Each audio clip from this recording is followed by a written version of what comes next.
Maka the question remains, ada apa dengan Prabowo? Apakah tadi ada rahasia privat yang dia takutkan tersebar ke publik, terspil ke publik, ataukah ancaman nyata dari para oligark yang bisa merusak perekonomian dengan cepat? Tapi Eros Jarod sudah mengatakan, persempit ruang geraknya, patahkan kakinya, ya, tutup jalannya, penjarakan mereka, dan mereka akan bergelimpangan seperti tikus yang masuk dalam kubangan minyak oli.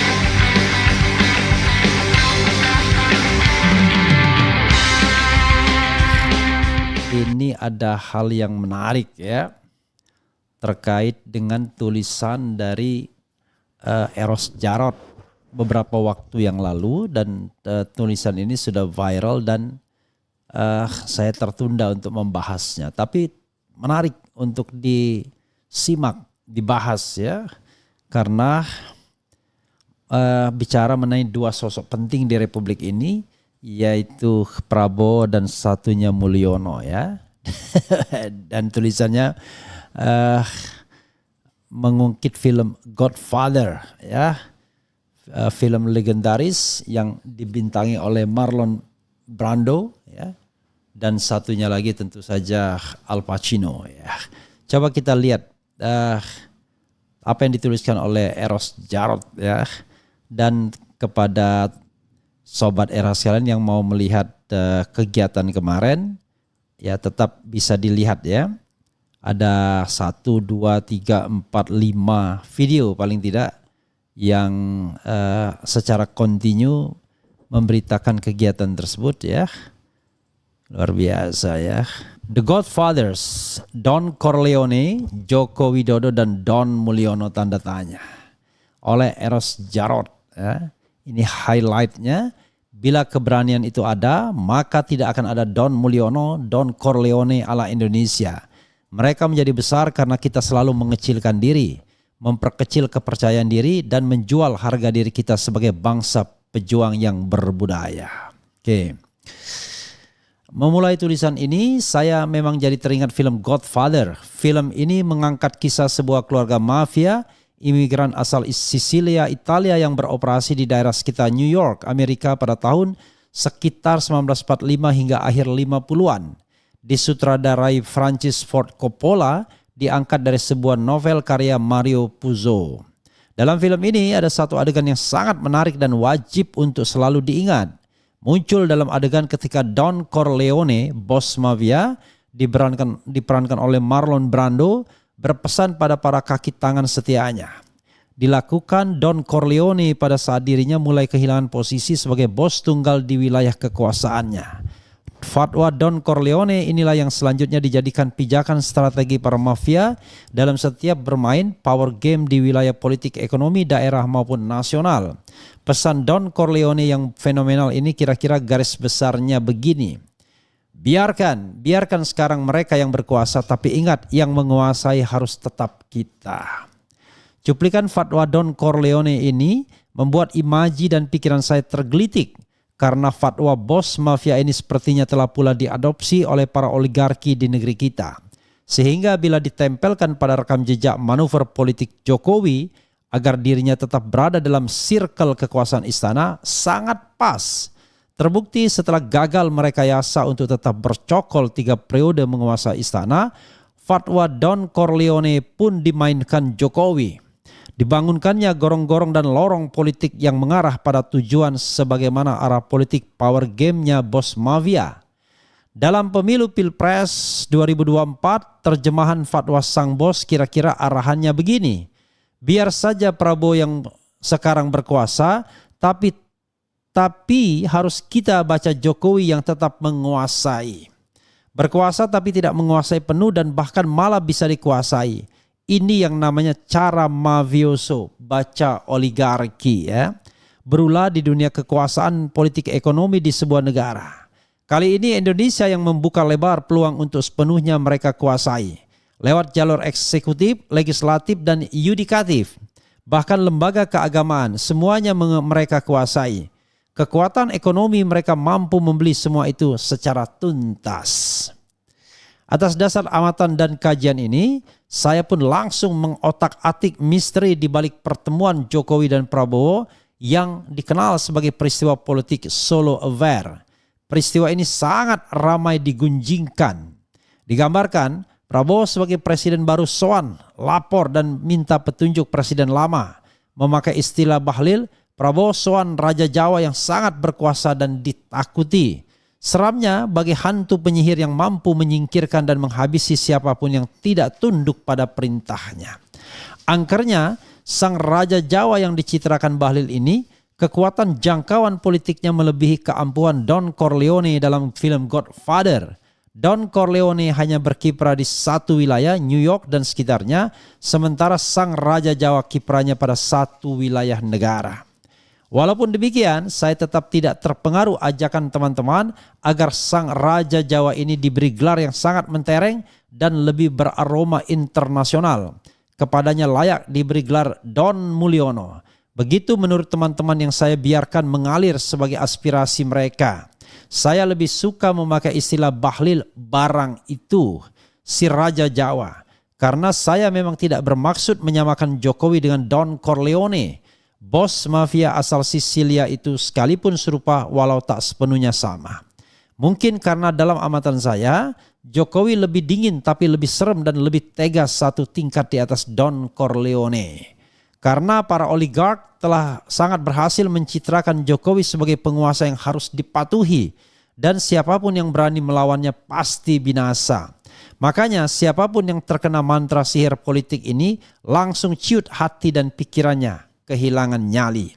Bayangkan saja bagaimana hebatnya sang Raja Jawa ini.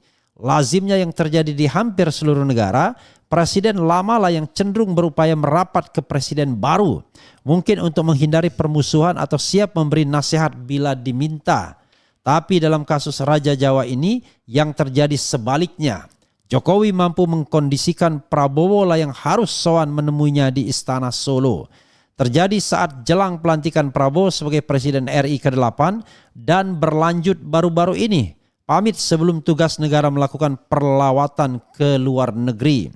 Dari kedua sowan Prabowo ini yang paling menghebohkan adalah sowannya sang calon presiden menghadap Raja Jawa jelang pelantikan Prabowo sebagai Presiden RI ke-8. Karena dalam acara pelantikan Minggu pagi hari 20 Oktober 2024, pidatonya begitu menggelegar dan sangat menggugah semangat juga harapan rakyat untuk dapat menyambut datangnya kehidupan yang lebih menjanjikan dan tegaknya keadilan yang bakal menyejahterakan mereka. Sampai di sini seluruh telaah dan bahasan seputar Solo Affair sangat positif. Kunjungan ke Solo pun dimaknai publik hanya sebatas bentuk sopan santun Prabowo. Namun ia ternyata tetap tegar dan tegas dalam penyikapan. Begitu imaji publik yang mencoba menghibur diri.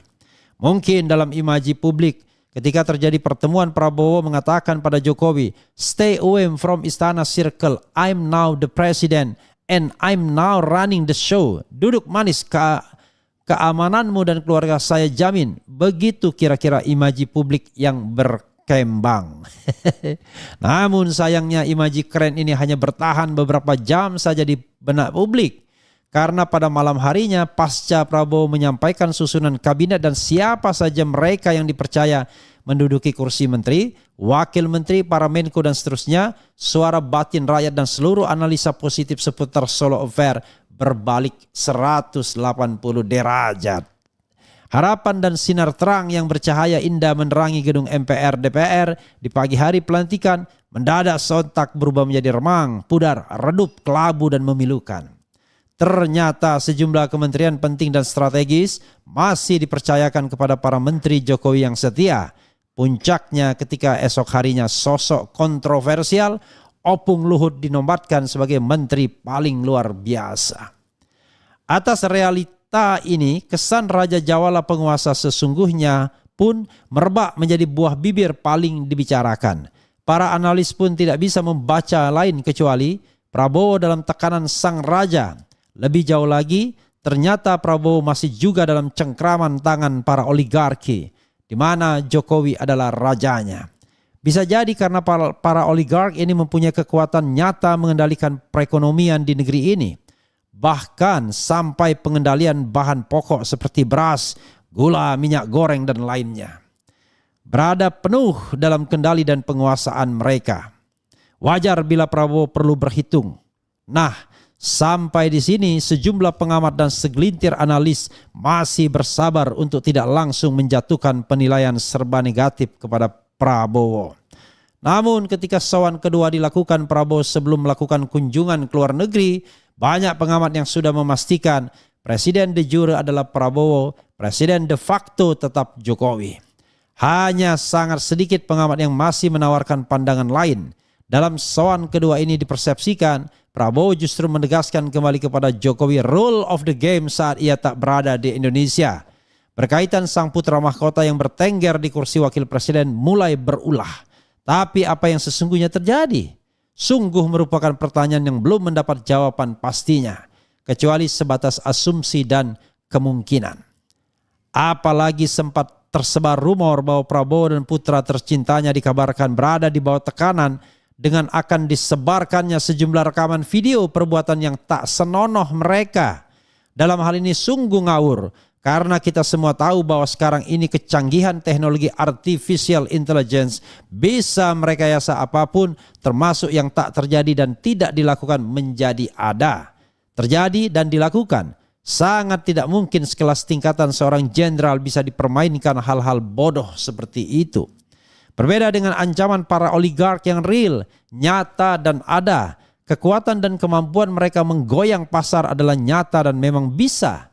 Itulah sebabnya dulu Pak Harto melarang keras para konglomerat bermain politik. Bagi yang mencoba-coba langsung saja Pak Harto sikat. Tapi sekarang justru terbalik. Mereka malah diundang bahkan dipersilahkan dan lebih gila lagi sengaja diposisikan sebagai bohirnya perpolitikan di negeri ini. Ya, catatan tambahan termasuk diajak melawat ke luar negeri. Para tokoh konglomerat hitam didorong maju tampil sebagai penyelamat pembangunan bangsa dan negara. Bos mafia tanah contohnya malah dikabarkan seolah sebagai tokoh pro rakyat penyedia pemukiman rakyat kecil. Luar biasa. Tambahan catatan, Anda tahu kan siapa dia, ya? Walaupun demikian, Prabowo rasanya perlu meyakini bahwa dalam berbagai catatan tidak ada pedagang besar sekalipun dan mafia sekuat apapun bisa menang melawan negara. Kecuali bila kepala negaranya bersekongkol dan bahkan menjadi pelindung para penjahat negara tersebut. Saya ulangi ya, kecuali bila kepala negaranya bersekongkol dan bahkan menjadi pelindung para penjahat negara tersebut. Patahkan kakinya, persempit ruang geraknya, tutup jalannya, penjarakan yang melanggar hukum dan manipulator pajak. Maka tak lama setelah itu bergelimpanganlah mereka. Para konglomerat hitam dan para oligark, anggota oligarki itu pun bakal ludes sebagai tikus yang masuk dalam kubangan minyak oli. Langkah inilah yang dinanti rakyat banyak dari seorang Prabowo Subianto Joyo Hadikusumo. Berani pasti menang atau menyerah pasti dilindas. Bila keberanian itu ada, maka tidak akan ada Don Mulyono, Don Corleone ala Indonesia. Mereka menjadi besar karena kita selalu mengecilkan diri, memperkecil kepercayaan diri, dan menjual harga diri kita sebagai bangsa pejuang yang berbudaya. Jangan lupakan itu. Eros Jarod, budayawan. Ya, sobat Eros sekalian, saya tepuk tangan buat saya tepuk tangan untuk pembacaan opini, prosa atau apapun ya, karena ditulis oleh seorang budayawan bernama Eros Jarod. Jadi sobat Eros sekalian, sebenarnya ada a big question. Makanya saya buat acara, ada apa dengan Prabowo? Ya kan? Kenapa? Kok kesannya takut banget gitu loh ya dengan Don Mulyono. Kan begitu. Maka dalam analisis orang yang kasak kusuk ini pasti ada rahasia pribadi Prabowo yang dipegang oleh Don Mulyono. Orang menganggap itu soal video kah, ya kan? Soal ya mungkin tindakan asusila kah dan lain sebagainya. Tapi bagi Eros Djarot, masa sih seorang jenderal bisa ditakuti hal-hal yang kecil seperti itu yang sebenarnya bisa direproduksi dengan yang namanya artificial intelligence.